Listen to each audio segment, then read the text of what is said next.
Before the first snow arrived, I saw a rescue post on Instagram.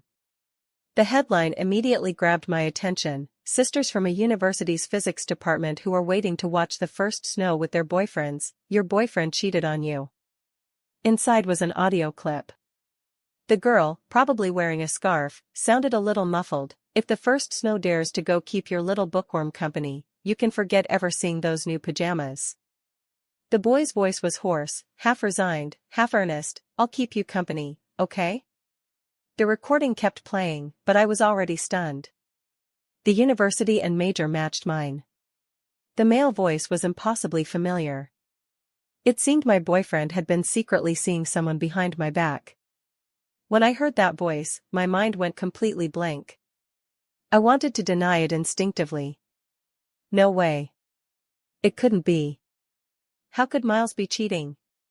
Our relationship was solid. We'd agreed to watch the first snowfall together every year. He said, "Serena, couples who spend the first snow together will be happy forever.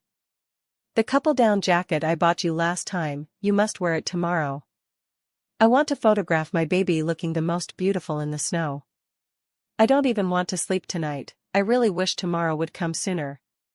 Saying that, Miles didn't forget to send me a photo of the train ticket he'd already bought. He looked so eager to meet and enjoy the snowy scenery together. But could such a coincidence really happen? We were both waiting for our boyfriends to see the first snow. And I just happened to be a junior physics student at a university. If these could still be called coincidences, could I have misheard Miles's voice too?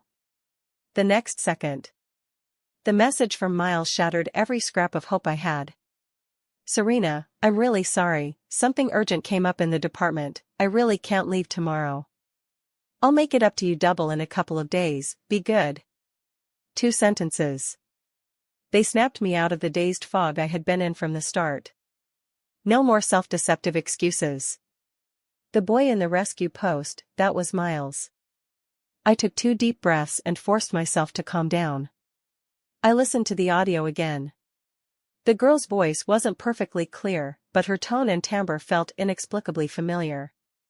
I immediately messaged the poster privately. I first stated who I was. I said I was probably the one who had been rescued, the university girl who'd been cheated on. I begged her to describe the situation at the time in more detail. The reply came quickly: "Sis. I was worried I wouldn't find anyone. That pair of scumbags look human enough, but they're shamelessly brazen." From the description, the guy has to be Miles. And the woman, about 1.63 meters tall, almond-shaped eyes, a tiny mole at the outer corner of her right eye, dressed in a very feline style. My contact on the other end was still eagerly defending me. She said that if she hadn't been standing so close, she would have definitely snapped a couple of photos for me. But those few adjectives were already enough. A long unseen figure rose in my mind. Luna. A high school classmate Miles and I had in common. But how could it be her? I had run through a dozen possibilities: maybe Miles's junior or senior at school, or perhaps a new friend he made in City A. But I never imagined it would be Luna. She and I, and Miles, had never gotten along in high school. I assumed we'd never see each other again after graduation. And yet of all people, it's her. This wasn't the time to linger on questions. I thanked the helpful poster again and then quickly tracked down her Xiaomushu account. Even though it had been over 2 years since I'd seen Luna, we had gone to the same high school. Asking old classmates around wasn't hard. I opened her profile. There were indeed a lot of surprises. Her avatar was exactly the same as mine.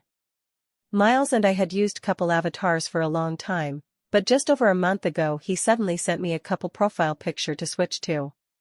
At the time his explanation was that the new avatars were specially designed by someone for the 2 of us. Trusting him, I changed it. Now that I think about it, he probably wanted to use the couple avatar with his new girlfriend, but didn't want to raise suspicion with me, so he simply had me switch to the same female avatar as Luna.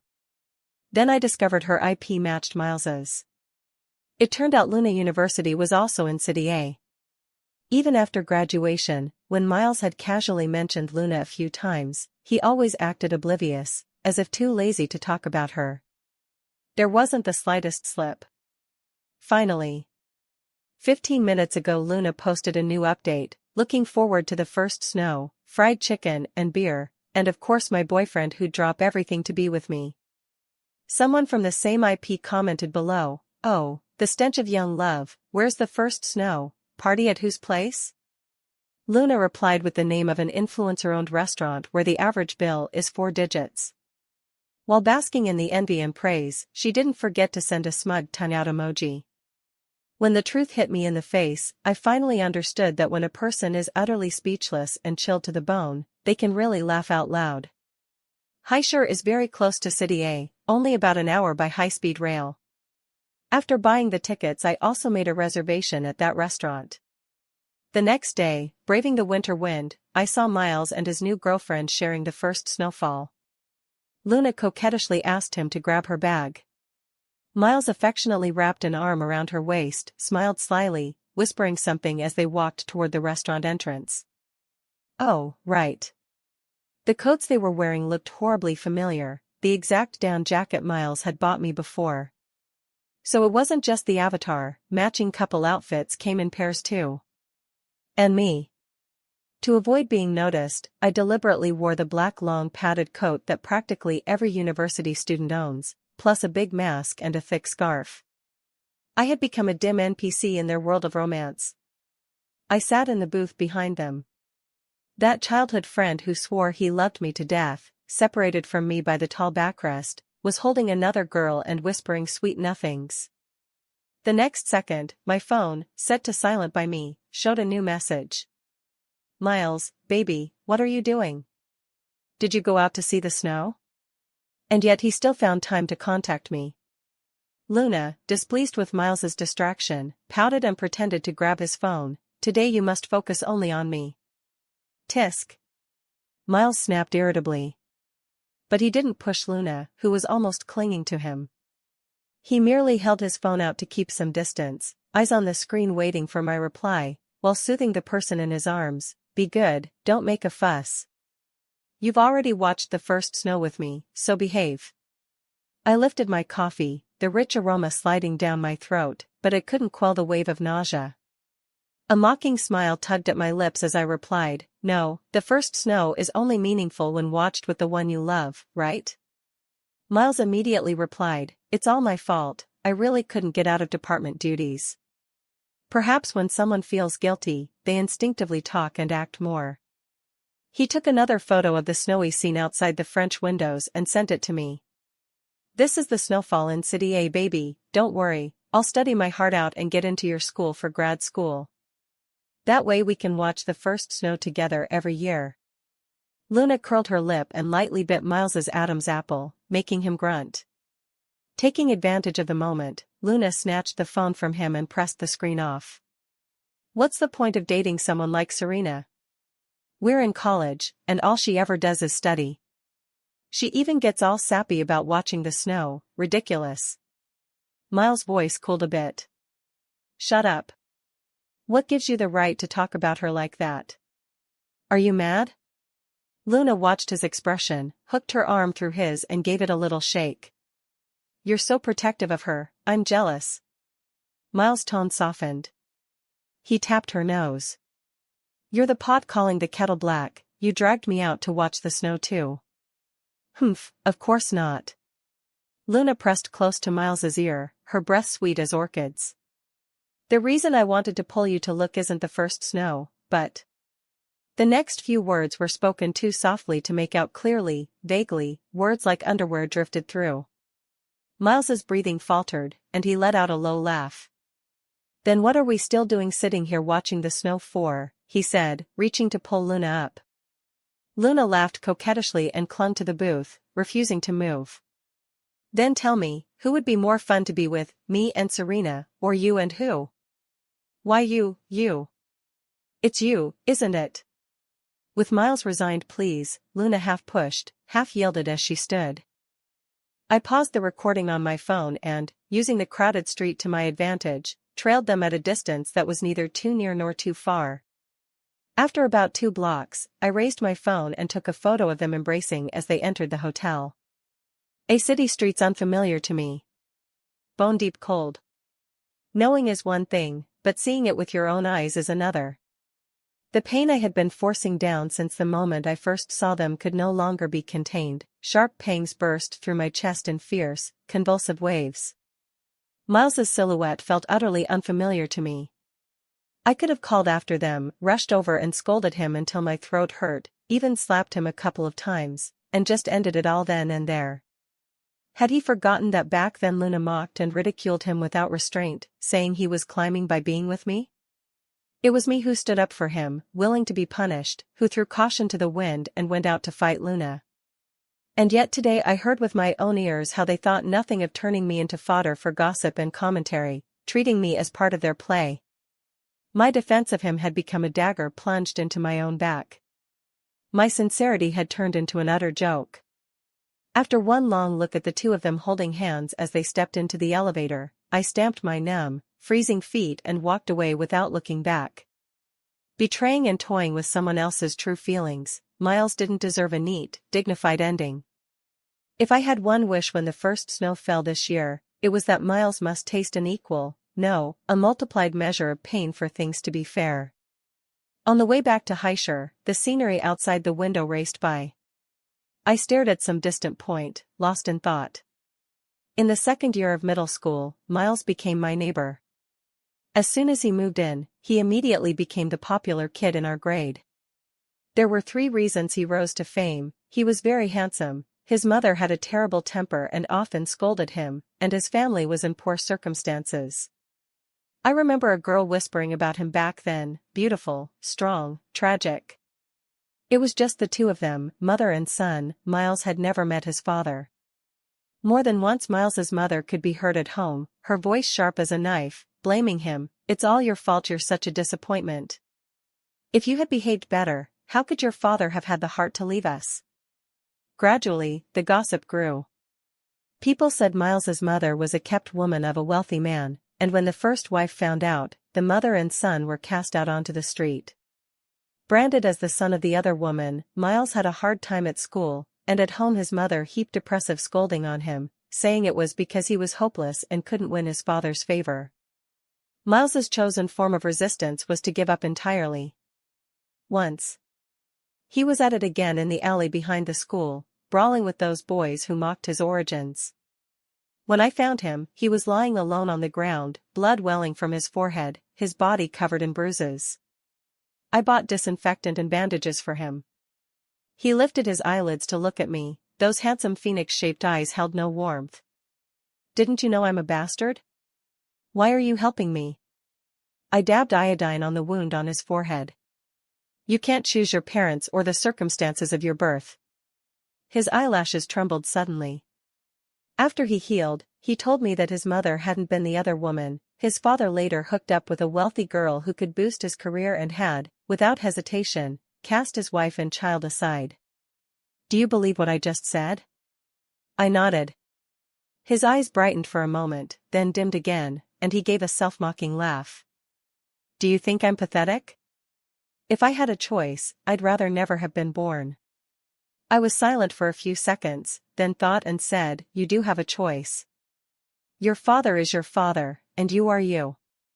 You can, through effort, make the rest of your life a good one." I still remember the sunset that day, like the rekindled hope gleaming in a young boy's eyes. From that day on, I became Miles's best, and even only, friend. His mother wallowed in the sorrow of being abandoned, and in the fantasy that someday the other person would soften and come back for her. So Miles's life was truly hard, both economically and spiritually. Even so, he would set aside the few treats he had to bring them to me. When my parents found out, they said I was being ungrateful, and they often called Miles to our home to tuck into a feast.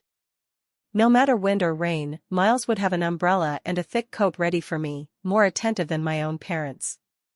On the walk home after evening classes there was a short alley to pass through. Every day, without fail, he would walk me all the way to my doorstep. At the same time, Miles stopped slacking off and began studying seriously. And Luna transferred in at that very time. She really was a natural beauty, and she knew how to dress, At a time when everyone else was buried in books and looked haggard, she stood out all the more. She was elected the school's belle as soon as she arrived. But some classmates said that Serena was actually quite pretty too, and upon closer inspection was not inferior to Luna. There was nothing worth taking to heart in such talk, just a laugh and that was that. Luna was clearly bothered, and unilaterally set me up as her arch-rival. The more nonchalant I acted, the more she fumed. It just so happened that my family was well off and my grades excellent, so her snide remarks bounced off like cotton. I didn't care. So Miles became her opening. "Serena, what's the use of being good at school? I heard you're close with Miles?" "Birds of a feather, so I guess you, Serena, aren't exactly good material either. Who's not aware he's a bastard, abandoned by his real father, poor, and lousy at studies, haha." I was furious in an instant. Normally I'm the sort who rarely even gets into a red-faced argument, but I rushed over and kicked her in the knee. Amid the classmates' gasps, the two of us scuffled, and in the end we both came away hurt. That day. It wasn't just the first time I fought with a classmate, it was also the first time I read a self-criticism over the PA system, but if I could do it all over again, I'd do the same. Miles tugged at me, using a hard-boiled egg to roll the bruise at the corner of my mouth. "People like Luna? Don't bother with her. Just a clumsy little clown, always hopping around." I hissed in pain, "But I just can't stand her talking about you like that." The boomerang from more than 3 years ago hit the center of my brow. The person I'd tried so hard to protect had joined forces with the very ones who'd humiliated him back then, and together they'd driven a knife deep into me. So it turns out, I was the clown. When Miles and Luna secretly got together, I don't know. But his changes, I didn't fail to notice. He was very clever. Even though he'd slackened off for so long and fallen far behind in his studies, once he applied himself his grades rose at an astonishing rate. His diligence and progress, driven by the goal of getting into the same university as me, surprised even the teachers. Unfortunately, before the college entrance exam, the father who had been absent for so many years found them again, and because of that Miles erupted into a fierce argument with his mother. Those nights in the dead of night, the neighbors could always hear Chi's mother sobbing hysterically, "I don't care about his money, I'm not his son, I will never go back with him." Not going back? I think you've lost your mind. After all these years, we finally waited until your father came to find us. Who's going to call me a kept woman or call you a bastard after this? Miles, are you trying to drive me to death? Miles's college entrance exam was affected. He scored about 30 points lower than his last mock test. He definitely couldn't get into a university that I was aiming for. He insisted on randomly applying to some university in the same city as me, and I stopped him. Finally he consulted the college application counselor and chose a university in City A, very close to Highshire. He and his mother were also picked up by his father. I teased him, asking how it felt to suddenly transform into a rich young master. He shook his head. "Do you really think a father's love suddenly awakened? That woman fell ill and died, leaving only a daughter, so that's why he remembered there was still someone like me to carry on the family line." After everything he'd been through, his relationship with his father was very unpleasant. His father had declared that even at 60 he could still father children, so don't assume the inheritance will necessarily end up with him. Saying that, Miles snorted, "As if I actually care about his money." "Serena, don't worry, I'll definitely get into a university for grad school. We'll work together to build our own future." He always remembered that original promise. I believed him. But he became the one who broke it. At first, he checked in almost every 3 days, and reported his study progress every 5. He would share the little things of each day with me at once. The clouds on the horizon, the cat near the library, the cafeteria auntie's trembling ladle. But gradually, the proportion of amusement grew and the frequency of sharing dropped. It was understandable. He was now a rich young master, with someone new on the way. Asking him to keep up appearances of not forgetting his roots was inevitably asking too much. The next morning, bright and early, Miles messaged me at the same time he always says good morning, baby, good morning. 5 or 6 minutes passed with no reply from me, and he sent another, did you see the snow photo I sent you yesterday? It's such a shame we couldn't look at it together. It's all my fault, please don't be mad, okay? I zoomed in on the photo and couldn't help but scoff. He'd taken it facing the shop's floor-to-ceiling window, worried that Luna's reflection might show up, so he used his body to block her out completely. But what he didn't know was that there was an inconspicuous, blurry profile in the lower right corner. That was me in a black padded coat. New flame and old love both there. The picture was ridiculous. At this hour, Miles was most likely still in bed at the hotel with Luna. Maybe he was holding her while messaging me. Just picturing that scene made me sick to my stomach. I didn't even want breakfast. I tried to ignore him, but he called. I didn't pick up, and he called again. I half-heartedly texted him 2 words, busy. But I remember your schedule, you don't have classes this morning. I stopped engaging with him and focused on my own affairs. Sensing my indifference. All day, Miles would occasionally send me 2 or 3 messages. The library kitten, not mentioned for over 2 months, appeared in the chat again. The cafeteria auntie's hand still trembled when serving food, a portion of stir-fried garlic shoots with pork that had only garlic shoots and no pork. That stubborn professional textbook I'd been complaining about was picked up again today, and I even wrote a page and a half of reading notes. None of that would move me in the least. It only seemed superfluous and pretentious. After being left hanging by me all day, when Miles called with a video call that evening, his tone was hurt and tentative. Have you been busy all day? I nodded. Yeah. Yesterday. Before he could finish, I cut him off. I know. You had things at the department. I understand. He choked on the words, and I fell silent too. The silence carried an unfamiliar awkwardness. He rubbed his face, forced a conciliatory smile, and was about to speak again. I didn't give him the chance. Got to go, my roommate's getting out of the shower. He had barely hung up when his texts started coming one after another. Baby must still be mad at me. But I promised to make it up double, so wait for a surprise on Sunday. Love you. 4 days until Sunday. I stayed aloof during those days. Miles could see the hurt, but he wasn't discouraged. He kept teasing me mysteriously about how much thought he'd put into his plans. Sunday was the anniversary of our relationship. He was confident that if he performed well that day, I would forgive him for standing me up. But isn't it ridiculous to celebrate an anniversary when a relationship has already rotted from the inside? So that day I planned to go see the long-awaited exhibition on spacetime physics. At 7:40 in the morning I left right on schedule. Just as I got into the taxi, Miles, who'd caught the earliest high-speed train, texted, "Baby, come downstairs." I turned off my phone without hesitation. Under the exhibition's holographic interactive display, I lost myself in the vast allure of the cosmos.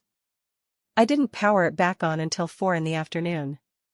Beyond the messages and missed calls from Miles 99+, my roommate had sent me several texts. "Serena, that jerk is hilarious. I told him you went to the exhibit first thing this morning and he still didn't believe it. He's been waiting downstairs by the dorm building, like he hasn't even had lunch. Fiddling with his phone nonstop, probably gone crazy trying to find you. Why don't you just pick up his call? I'm freezing to death going downstairs to get takeout, he seems a little pitiful." She even remembered to take a photo from the dorm balcony. You couldn't see his face, but the hands holding all the gifts were raw from the cold. Even though I'd already told my roommate Miles that he was cheating, he had waited through the bitter cold all day, and it made the roommates a little reluctant. I quickly replied, "Girl, feeling sorry for a man is a mental disorder." Roommate. Me, did you see the clothes he was wearing? He wore the same outfit on the day of the first snow when he went to watch the snow with other girls. Roommate, damn, what a scumbag. Let him freeze to death. By the time I finally appeared under the dormitory building, Miles's eyelashes seemed to have a thin layer of ice on them. That first snowfall had lasted 2 days, and now it was the cold right after the snow, especially biting. Miles saw me, his jaw was so stiff from the cold that he could barely speak. "Serena, your roommate said you went to the exhibition?" I've wanted to see it for a long time, and I happen to be free today." Startled by my casual calm, Miles's voice trembled a little. "What day is it today? You didn't forget, did you?" I looked at him and remained silent. He took my silence as assent. Days of pent-up grievance, disappointment, and insecurity erupted in that moment. I could even see the faint glint of tears in his eyes. "How could you forget such an important day? I put so much thought into preparing gifts for today. I wanted us to happily celebrate this anniversary." I told him not to get worked up, offering a perfunctory comfort. "It's just an anniversary. There are plenty of holidays big and small throughout the year. If worst comes to worst, we can celebrate it next time." Pain filled his eyes and brows as he stepped forward and held me. "Serena, what's going on with you lately? I know I messed up by breaking our plans that day, and I've explained myself. Is that such an unforgivable sin?" Huh. I really wanted to ask him whether acting like that didn't exhaust him. Last night I'd seen Luna's post. She'd gone crazy because Miles was coming to Ocean City to celebrate the anniversary with me. Because one person hates a city, tomorrow he must drag someone back from the mirage. The curse even made sure to add the initials of my name. My roommate said that while he waited downstairs he kept fiddling with his phone like a madman trying to find me. Probably looking for me while also pushing and pulling, coaxing Luna, keeping things ambiguously flirtatious. I nudged him, he rested his head on my shoulder and refused to move. Putting on that wounded, remorseful, pleading look. "Miles, oh Miles, stop acting until you start to believe it yourself." At that moment Miles's phone rang. I felt him stiffen. "Answer it," I urged. He still didn't move, murmuring, "I don't want to, just want to lean on you." But the caller wouldn't give up, they kept ringing. I clicked my tongue. "So annoying, just pick it up. If you don't, I'll start to suspect you're afraid to." The breath at my neck faltered, Miles grew nervous. Realizing he couldn't weasel out of it, Miles straightened and took out his phone. In that second we looked exactly like opponents with something to hide. Miles feared the caller might be Luna and had even prepared himself to hang up and turn off his phone if it was her. I, on the other hand, felt the opposite, because that would let me enjoy watching Miles clumsily try to cover it up. Too bad. Luna still had some brains and skill. She had one of Miles's friends make the call. When Miles saw the name on the screen, he quietly exhaled and a smile crept up at the corners of his mouth. To prove his innocence, he even remembered to put the call on speaker. "Miles, what's up? Why aren't you picking up? Leo's been discharged, we're all getting together tonight, and you're the only one missing." Miles refused without a second thought. "Can't go, I'm with my girlfriend, bye." "Wait, don't hang up. We know you and your girlfriend are close, but you only have eyes for your wife and no regard for your brothers. That's unfair." The others on the line urged him enthusiastically, teasing Miles not to be a husband slave. Miles snorted, "My eyes are only for my wife, don't disturb our private world." He hung up, looking as if he expected praise. I asked him, "Who is Leo?" "Miles, he's on the same soccer team as me, he twisted his ankle the other day playing." Many things really did change without my noticing. Before, Miles would share every little detail of his life with me down to the smallest thing. Now, this friend I used to hang out with so often, I don't even know his name. Miles clearly realized this too and hurried to make amends. I smiled and gave Miles the first friendly look I'd shown him in days. "I'm certainly mad at you, but I was wrong today too. Your friends invited you like that, so you should go." He shook his head like a rattle. "No, I want to stay with you." I kept smiling sympathetically. "I'll go with you too, I want to learn more about your life." Miles was suddenly flattered, his eyes lighting up instantly. "Wonderful, Serena, you've been ignoring me for days and I was nearly scared to death. Come on, I'll buy the tickets." Isn't Luna determined to drag Miles back? Fine, I'll send him back then. Miles was overjoyed that I finally stopped the Cold War and held my hand, talking nonstop all the way. When we arrived at the party's private room, the moment we stepped in, Miles's smiling face immediately fell. Those few friends were all embracing young, pretty girls on either side, having a grand time. Miles covered my eyes with one hand and took me by the other as he turned to leave. "Miles, don't go." Someone inside hurriedly stood, and several hands grabbed him, signaling the girls to step back. "Sister-in-law, please don't misunderstand. Miles is always chaste and devoted, he's wholeheartedly loyal to you. That was just our brothers horsing around." Miles pushed away the hand hooked around his neck and warned solemnly, "Is that how you joke? My Serena has a timid nature and can't stand anything obscene. If she takes it seriously, I couldn't wash myself clean even if I jumped into the Yellow River." Immediately, everyone in the private room laughed at him teasingly, and even apologized to me. They called it a gathering, but after Miles introduced those friends to me, he busied himself peeling tangerines and pouring drinks for me. I cleared my throat twice. He immediately felt my forehead, glanced around and made the few people who were smoking stub out their cigarettes. He opened the window for ventilation and, not forgetting, picked up the air conditioner remote to raise the temperature a few degrees. The one called Leo blurted out, "Miles, this is ridiculous. I was in bed sick for most of a month and just got back. How can you spend all your time talking to your sister-in-law?" Miles tossed a tangerine at him. "Nonsense. Serena asked me to come, so I came. You guys are the ones piggybacking off Serena." Leo led the cheers, raising his glass. "Serves you right, Miles, you lucky dog to have such an outstanding girlfriend. Here's to you, sis-in-law." I smiled and lifted my glass, taking a sip with everyone. After sitting a while longer, I told Miles I was a bit tired and wanted to go back to the hotel to rest. Miles immediately put on his jacket and wanted to come with me. I held him back. "Don't kill the mood, stay and hang out with everyone a bit longer." He still babbled on, pressing me, "You were coughing earlier, do you have a cold? Are you feeling unwell anywhere?" "Forget it, I'll go with you anyway." I laughed and shoved open the private room door. "Don't be so dramatic. If you keep this up, what will your friends think of me?" Only then did Miles reluctantly stay behind. I didn't leave. I went to the restroom, then sank onto a secluded corner sofa in the shadows and waited. The main act was about to begin. The girls who had been turned away earlier filed back in one after another. Soon, Luna arrived. Her makeup was flawless and seductive. She clicked in stilettos, chin slightly raised, and pushed open the private room door. A hand wearing a panda D grabbed her and pulled her into his arms. It was Miles. The private room erupted in a round of lively jeers and teasing laughter. "You almost killed me back there, Miles. I gave my best acting performance just for you. Screw you. I even messaged you in the car to warn you, stay put and don't do anything foolish. I'm doing you a favor by not yelling. If you want someone to yell at Luna, she's the one who told us to do this.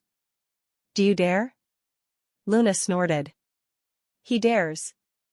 I said if I wanted to ruin his anniversary, then he definitely won't have one. Haha, Luna is mighty, kiss. Kiss." A round of suggestive noises. Disgusting. Truly nauseating. I calmed myself, picked up my phone, and texted Miles, "Thought about it, since it's rare you're all getting together, leaving early wouldn't be right. I'll get you a hangover soup, I'll be there soon." A sudden cry of pain from Luna came from inside the private room. Through the slightly ajar door's crack, I saw Miles clutch his phone and spring to his feet. The woman who had been curled up against him nearly toppled backward. The farce began. "Hurry up and go, Serena's coming." "Miles, I'm not leaving. If you kick me out this door today, we're finished." Miles acted as if he hadn't heard, shoved Luna's coat and bag into her arms in one motion, and yanked her toward the door. Those friends stepped forward to mediate. "Miles, don't be impulsive. Your genius girlfriend looks like a handful. Why not take this chance to just call it quits and get together with Luna properly?" Miles kicked the table with a thud. Anyone else says that, don't blame me for flipping out. He jabbed a finger at the fluttering group around them. Tell them to leave too. Shouts, cries, arguments, it was a chaotic mess. Then Luna rushed out of the private room with tear-red eyes, and those friends hung their heads as they shepherded the giggling girls away a second time. Hastening the waiter to clear the table, Miles' finger flew over his phone screen. Serena, are you almost here? I'm coming down to meet you. I replied lightly, forget it, I won't go. You all have fun. Miles froze, stunned and then disappointed. The few who were already annoyed couldn't help swearing, shit. Are you kidding me? This whole thing was put together for you by Luna, and you sent her away. I'm calling her back, Miles, go smooth things over with her. I also called Miles at the same time. Miles cut that person's call off with one hand, picked up my call, baby, what's wrong? Actually, it's not that I don't want to go, it's just that I feel like your friends don't really like me. How could that be? But if you feel uncomfortable around them, we can go on a date by ourselves. Leaving the disgruntled crowd behind, Miles hurried off. Watching him panting and grinning as he ran toward me, I felt for a moment as if I had slipped back into the past. We walked a city streets eating roasted sweet potatoes, we played the claw machines, and he won me so many Doraemon toys I loved, we even went to a midnight movie. He deliberately turned off his phone, brought the milk tea to my lips, and said no one was allowed to disturb us. The clock struck midnight, the movie let out. Miles held me tight. Serena, I feel so happy. Thank you for being with me. From now on, every anniversary I'll make you even happier. I smiled. The past 24 hours had been a roller coaster, thrilling and tumultuous, undoubtedly the most unforgettable anniversary Miles ever had. But Miles, there would be no future. This was our last anniversary. He must have thought he'd appeased me, Miles visibly brightened. Someone, however, was not happy. That night was a deep humiliation for Luna, she deleted that post. With her temperament, she couldn't let it go. I waited quietly. On the third day after I returned to Highshire, she added me with the same profile picture I had, top student of the university, are you enjoying the couple avatar I picked? But what can I do? My boyfriend changed it to cheer me up, so since you like this avatar, go ahead and use it yourself. Hee hee, clown. Immediately after, she changed her avatar first, it was clearly the couple picture. A minute later, Miles, who had been lingering on the phone with me that noon, followed suit and switched to the corresponding male avatar. Then my phone rang. Miles sent me a picture, Luna's new profile photo. Baby, let's switch to couple avatars, look how cute this is.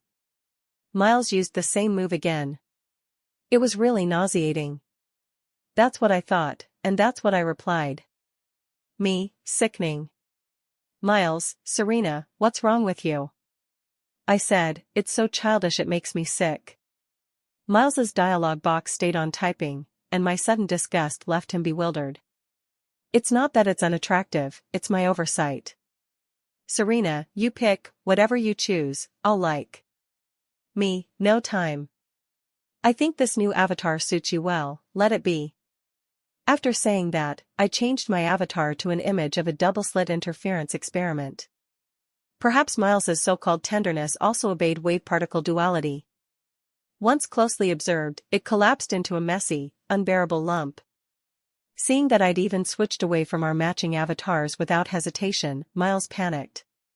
He hurriedly changed his avatar back. Serena, if you don't want to use the new one, then let's both switch back to the old one. I ignored him.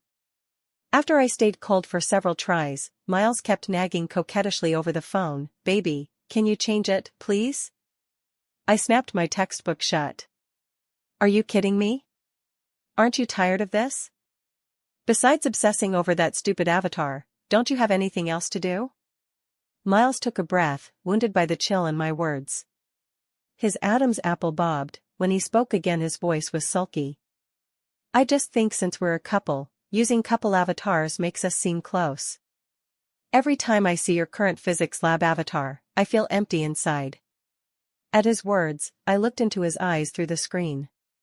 So when you see the matching avatar with another girl, you feel like you're a couple, like it makes you feel close? Miles slipped out of my sight, guilty now he finally dared not keep staring at the profile picture incident. I have my last exam next Monday. When you're done, let's go back together. I shook my head. My parents are taking their annual leave. We're going to Y City for a trip and won't be back until after the new year. Y City? Why didn't you tell me? Miles said, half opening his mouth, then chuckled and, clowning around, flexed his arm muscles. Anyway, I'm free during the holiday. I'll volunteer to be your luggage carrier. Just then my roommate pushed the door open. Seeing who was on the other end of the screen, he rolled his eyes at me without trying to hide it and used the excuse that something urgent came up to hurry me into hanging up. I got off the slope and waved at Miles. Not convenient, you go back first. Bye. On the day of the holiday. He flew north, I flew south, boarding planes headed in exactly opposite directions. My parents and I spent each day in short sleeves, enjoying the sun, the beach, and the rare vacation. The heaviness I'd been feeling eased a lot. Sitting under an umbrella sipping coconut water, I calmly told my parents that Miles had cheated. My mother stroked my hair with a hurt tenderness and, frustrated at his stubbornness, scolded Miles. I thought that child was good before, hardworking and ambitious, and he treated our Serena well. See, you can't deny genetics, he and his father are cut from the same cloth, neither of them are good people. Dad cleared his throat softly. Life is like a battlefield. When you're charging into the fray you can't turn your back to people like that. It's better to notice early and part ways in time. From that day on, whenever Miles called, my parents were cool toward him. Miles grew a little uneasy. Am I imagining it? Do Uncle and Aunt seem to have something against me? I told him he was overthinking it. He thought for a moment, then nodded. Maybe. Uncle and Aunt have been so good to me, they like me so much. Then her spirits lifted again. It's only a few days until New Year, you're coming back soon, right? Look at how many New Year's goods I prepared. Hams, fine wines, pastries, tonics, all carefully chosen to suit my parents' tastes and needs. That spring festival 4 or 5 years ago was especially hard for Miles. His mother pressured him to go find his father, hoping that, for the sake of the holiday, the other man might show a sliver of conscience and familial feeling. Of course Miles didn't want to go. His mother wept and cursed while smashing things in the house, leaving everything in disarray. Amid the festive atmosphere of every household welcoming the new year, it was particularly bleak. Faced with a ring of onlookers' gazes, Miles felt the ground beneath his feet so hot he could no longer stand. He pushed through the crowd and rushed out. My parents shook their heads and sighed, the sins of the adults, making the children suffer for them. My mother told me to go find him. It's the new year, he mustn't get into any trouble. When I found him, I bought a steaming, soft, syrupy roasted sweet potato, and we split it half and half. On the way, I didn't bring up his family's affairs, I just asked him, do you like ribs? Yes. Do you prefer the leaves or the stems when you eat greens? The stems. I like the leaves. It just so happens my mom is making greens and pork rib soup tonight. I'll have the leaves and you can have the stems, nothing wasted. All right. From that year on, every New Year Miles would come to my house early to pay his respects, and we'd have a lively meal together. Later he was taken back to his father's place, but this habit never changed. The next day, we finished our vacation and flew home at noon. I posted something visible only to Luna. It was simple, a photo of the airport with the caption, "Home." I believe she understood what I meant. That evening Miles called to find out I was back. He was happy but a little miffed. Why didn't you tell me you were coming back? I could have picked you up at the airport. Half an hour later, he drove to the bottom of my building. The trunk was stuffed full of New Year goods. He appeared at my front door carrying bags and parcels, grinning ear to ear, and greeted my parents. Uncle, Auntie, let me wish you an early Happy New Year. My parents did not, as before, warmly usher him into the house, instead they politely but distantly declined. Miles, these things are far too generous, we can't accept them. Miles's hand froze awkwardly in midair as he handed the things over, his smile frozen, his face a picture of bewilderment. He gave me a look and silently mouthed, "What's wrong?" I shook my head and was about to speak when his phone rang. As if to show how determined the caller was to reach Miles, they quickly hung up, then a string of messages popped up with dinging alerts, and the phone began ringing again. "Hurry and pick up," I urged him. "It must be something urgent." The whole room filled with the sounds from his phone. Miles set down the things in his hands. "Sorry, I'll take it." He glanced at the incoming call and immediately hit decline. After a hurried scan of his WeChat messages, he visibly tensed, even the tip of his nose began to sweat. "Uncle, Auntie, I'm really sorry, there's an emergency at home. I'll come back tomorrow to properly pay my respects." He made a phone call at night gesture toward me, then panicked and turned to leave. I picked up the things he'd given me and chased after him. "Miles," I called, stopping him and thrusting the items back into his hands. "Take them back, my parents won't accept them." Miles looked hurt and puzzled. "I told you, Uncle and Aunt are acting weird. What on earth is going on?" As he said it he tried to make me take it back, and the phone rang again like it was chasing me. I was firm. "Miles, don't put me in an awkward position. Isn't there something urgent? Go." Miles gave me a helpless look. "Serena, we can handle anything that comes up. I'll come see you as soon as I'm done here." Miles didn't come that night. The only message I got was Luna's taunt, "Don't wait up, he's with me." She sent a side profile photo of Miles. "You're so over the childhood sweetheart shtick, Miles is tired of it too. It's the script of him and me loving and fighting that's interesting." For the first time I replied expressionlessly, "He's just trash. If you like him, take him." True to form, Luna stomped angrily, "Serena, don't think you're so great. You really think you're irreplaceable? Just wait and see." The next day she did not disappoint, Liv reporting the details of their date. First photo, the two of them sharing a roasted sweet potato, both flashing peace signs.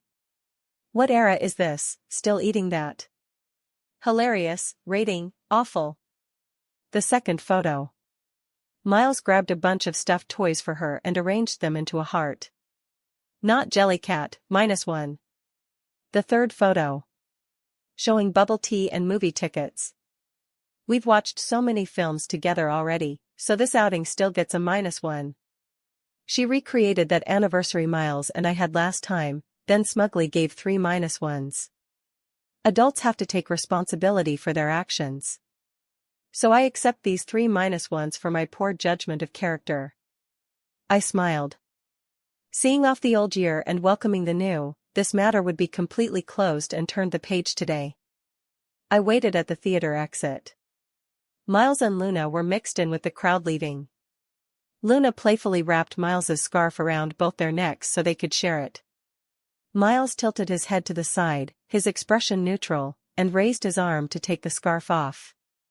Luna pouted in displeasure, stopped and stamped her foot, refusing to move forward. Miles said something, and she smiled again and looped her arm through his. I walked over. I raised my hand and waved, greeting, "Hi, Miles." Miles's body went rigid in an instant, the color draining from his face. It was as if he had seen some monstrous flood. Luna made sure to include the address with every message, also I would witness this, so she remained completely unflustered. Triumph creased the corners of her eyes and brows as she nestled close to Miles's side. "Serena, long time no see." Miles, who had been stunned for several seconds, finally came to his senses and shoved Luna away.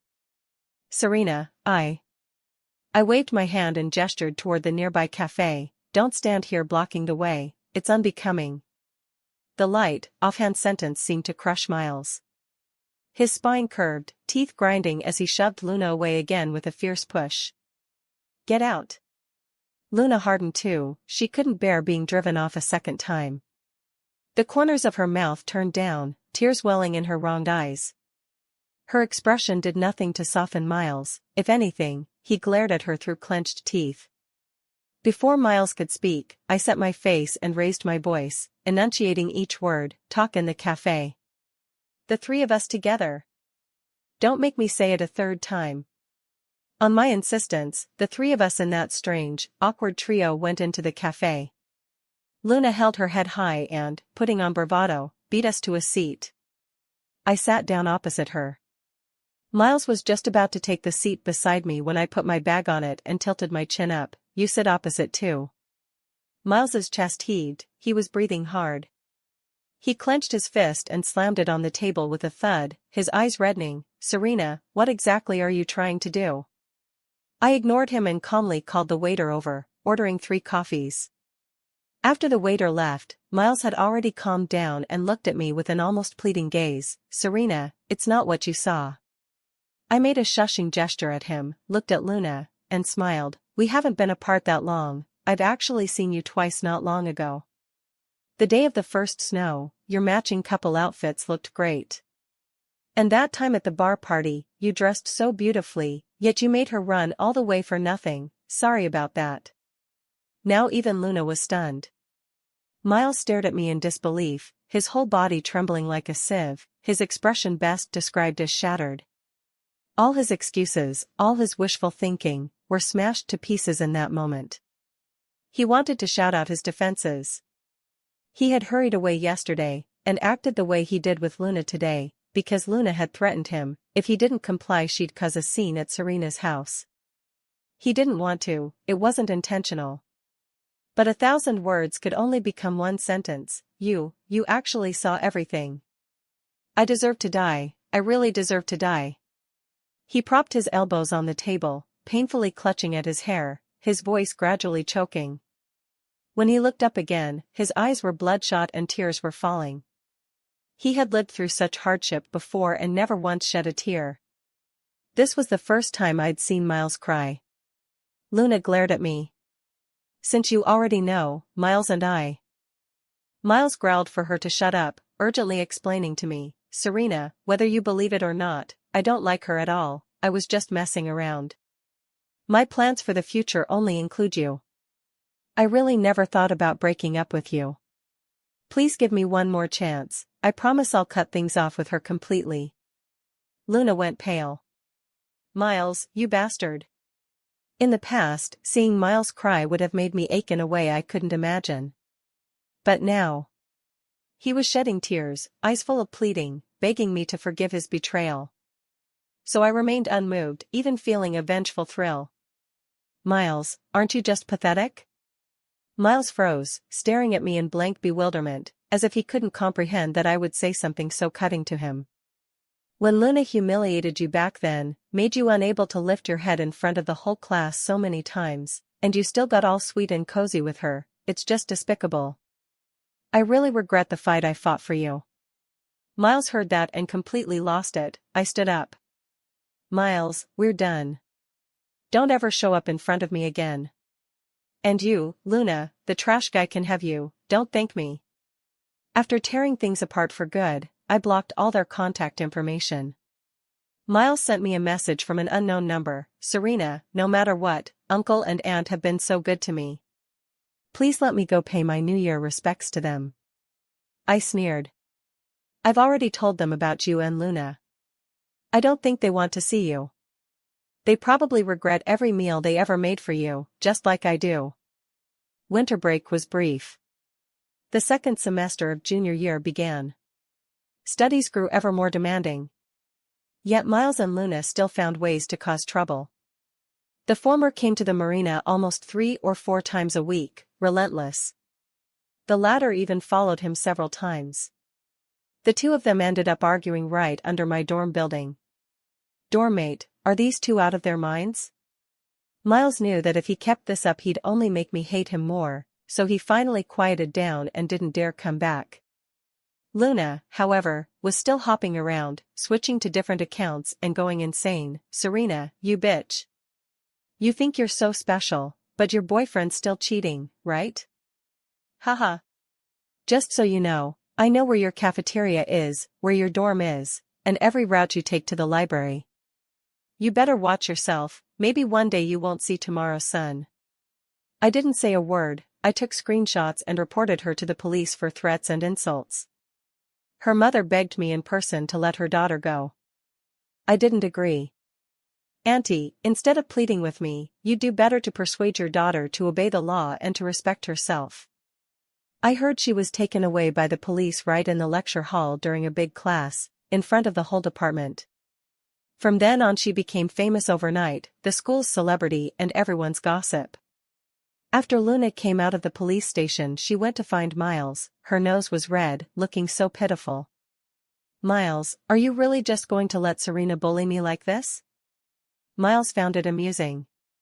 She's not wrong. You knew I had a girlfriend and you still clung to me. You say it was your fault before and ask me to forgive you. Let's be honest, isn't it just because you see I've gotten rich? And you say you don't need me to be responsible, you can do whatever you want to me. Where's your pride, your self-respect? Luna grabbed his collar, crying, Miles, you bastard. The two of them wrestled into a tangle and were completely torn apart. After dealing with Luna's situation, Miles felt he was back on top. He even bragged that he'd court me again. To my ears it was no different from a dog barking. Luckily for me, he soon had his own disasters. Luna found out she was pregnant. Miles had only 2 words, terminate it, cold and ruthless like his father. Luna's mother cried and cursed as she took Luna home and arranged for her to take a leave from school. Miles was cornered and hounded by the girl's family and ended up having to drop out as well. Before going home, Miles came to see me. This time I went downstairs to meet him. In just a month without seeing each other, he already looked embarrassingly haggard. When he saw I was willing to see him, the dimness in Miles's eyes brightened. He looked at me cautiously. You left too abruptly that day. There was so much I didn't get to say. I really don't like Luna, but someone who used to look down on me bowed and fawned over me, seduced me, and I lost my head. I've cut ties with those friends too. I kept telling myself to let this be a one-time lapse. Once I get into graduate school in Heischer, I'll sever them completely. I listened quietly without speaking. He went on, Serena, I've decided to drop out and repeat a year. Can you wait for me for 1 year? I can definitely get into a university.